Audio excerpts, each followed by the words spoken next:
Okay, we're just cutting in there and taking you to these live pics in Sydney here as King Charles and Queen Camilla arrive there at the airport as they're making their way to Samoa today after what has been a whirlwind tour of Australia. 6 days here, jam-packed schedule for them. So they're just arriving there. We had the live shots just a short time ago of them leaving Admiralty House in Sydney. So they made their way straight there, and this is wrapping up their Australian tour. So the event's over yesterday and officially over very shortly when they will fly out. So they're flying out of Australia, bound for the Commonwealth Heads of Government meeting in Samoa.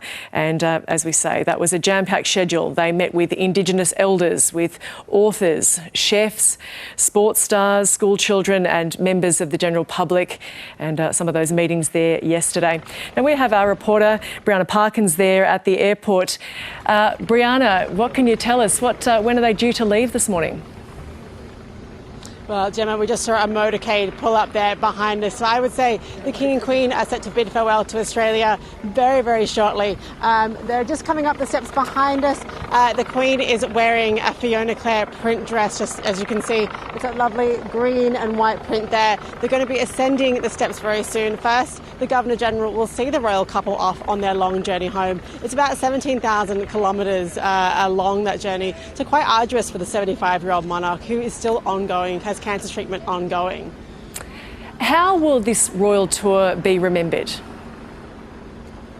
So this royal tour, as King Charles said in one of his earlier speeches, he'd been visiting Australia for nearly 60 years. We can only imagine how much the country has changed. And the country he visited as a young man is not the same country that he got to see last week. The King and Queen's visit was marked by sheepdog trials, swearing senators, smoking ceremonies, and of course they had a go at turning a few snags at a Western Sydney barbecue. The King and Queen were greeted by thousands of well-wishers at the Sydney Opera House. Most of the people we spoke to at the events across the week trailing the royals said how much they appreciated the King turning out despite his recent bout of ill health. But of course, questions about Australia's future as a monarchy hung over the tour. We saw Indigenous elders and protesters talk about the significance of having the royals in the country, and the question of a treaty still ongoing. So it's been a tour that I think reflects modern Australia.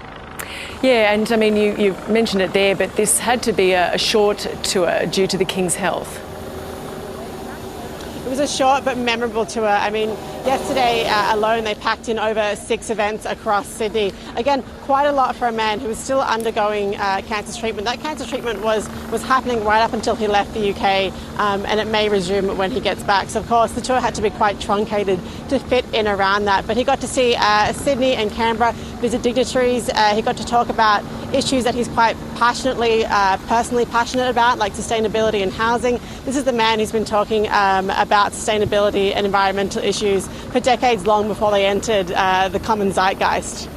Yeah, so we're just getting these live pictures in here at the moment. A lot of farewells there. We just saw the Governor-General, Sam Mostyn, bidding her farewell to the royal couple just a moment ago. There she is there on screen. And we saw earlier at Admiralty House, we had those aerial shots where they were taking photos or getting official photos there and being saluted as they walked on through.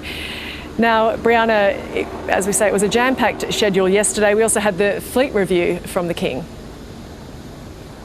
We did, yeah. I believe it was one of the only few fleet reviews we've ever had in the history of the Australian Navy. Of course, King Charles is only the second reigning monarch to visit Australia after his mother, Queen Elizabeth. So it's quite a rare event to happen. Now, of course, the royals, they're lucky today to have the good weather as they were yesterday. When they first came in, it was pouring rain. It was very British weather.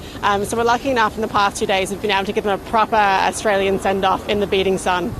Yeah, so we're just continuing to bring these live shots to our audiences here as they are going to make their way up the stairs very shortly, and the official goodbyes there, so many to say goodbye to them. And they'll be heading to Samoa, Brianna, so that is for the Commonwealth Heads of Government meeting, and we're expecting that people will be lining the streets there. They are very, very popular in many parts of the Pacific. But it was noted over the few days here in Australia how popular they were when the public had chances to meet and greet with them. They certainly took those opportunities. Yeah, of course. It really raised questions about Australia's future as a republic, because we saw so many people turn out, and not just turn out, but wait for hours in the hot sun to stake out a spot to see the King and Queen.